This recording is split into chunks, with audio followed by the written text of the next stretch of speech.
The evolution of Antipodean hip. Back in the 1990s, Australia was a little bit daggy. Even that word, Antipodean slang for unfashionable, which in its initial meaning referred to the dried droppings on a sheep's rear end, now seems quaint, a byproduct of a simpler era, when magic eye pictures kept kids entertained for hours and internet was dial-up. Nowadays, however, Australia is an Instagrammer's dream destination.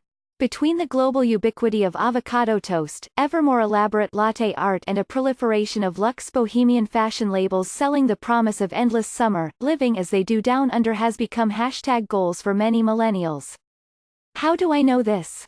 I've spent most of the 21st century outside the country I was raised in, and over that time, I've witnessed the way Australia is talked about change in a subtle yet significant way. In 2001, when I first moved away, the major cultural touchstone for Australia abroad remained Paul Hogan. "That's not a knife has become one of those indelible movie lines, but it didn't seem very relevant to the country I'd come from. Crocodile Dundee was 15 years old by then. And I didn't have the heart to tell Americans quoting it that far from being a nation of outback adventurers, around 85% of us lived in cities.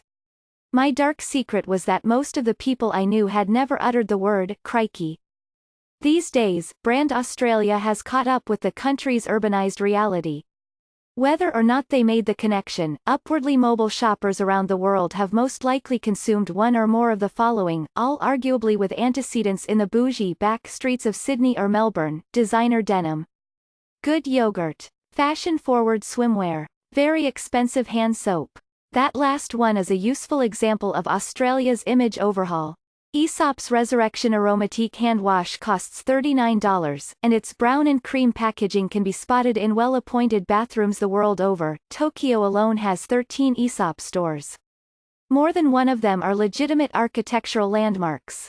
Founded by a Melbourne hairdresser, Dennis Paphitis, in 1987, Aesop gained a steady international following in the ensuing decades for its cerebral, pared-back approach to skin care.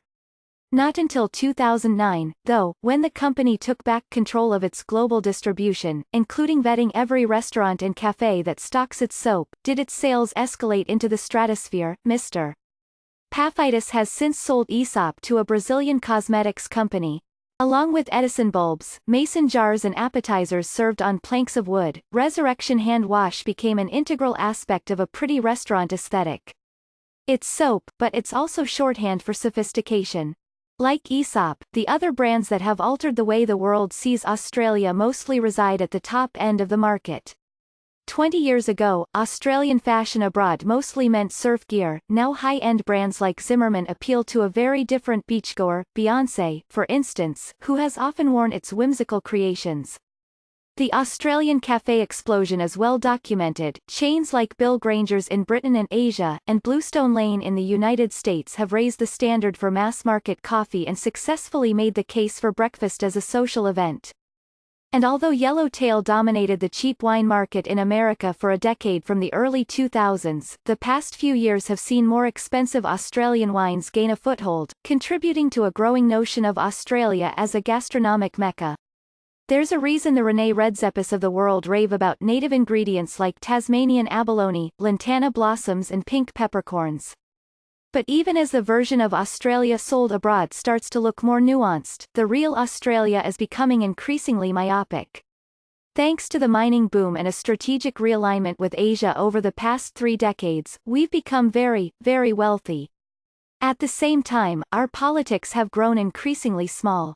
We've turned into highly discerning consumers, eager to spend on ever more beautiful homes, wardrobes and experiences. Australia today is country, continent and concept store all in one, filled with exquisite, expensive items for an optimized life.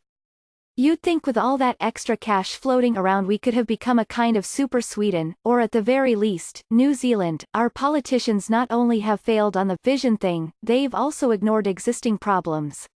Take the case of our environment. This year alone, the precious southwestern wilderness of Tasmania has faced catastrophic fires during its driest January on record. In the northern city of Townsville, there have been unprecedented floods, and up to 1 million fish have died in the Darling River.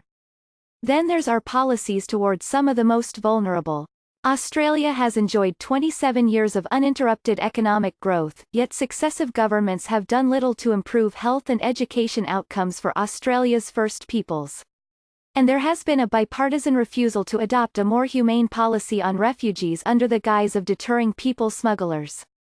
Amid all this, our current Prime Minister, Scott Morrison, is gearing up for a federal election, likely in May, by focusing on keeping electricity prices low, whipping up fear about transgender kids and safeguarding religious freedom when no one seriously thought it was at risk. Not exactly inspiring. Australian companies have successfully packaged up and exported a sunny, laid-back lifestyle, but we've never looked less like our self-image. Perhaps, with household debt at an all-time high, we don't even feel that rich.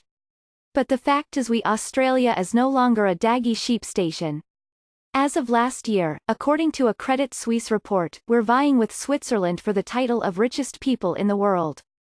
There are lots of companies that have been clever enough to capitalize on this good fortune. When will our government show the same sense of imagination? Amelia Lester is an Australian editor and writer based in Japan. Want more Australia coverage and discussion? Sign up for the weekly Australia letter, start your day with your local morning briefing and join us in our Facebook group.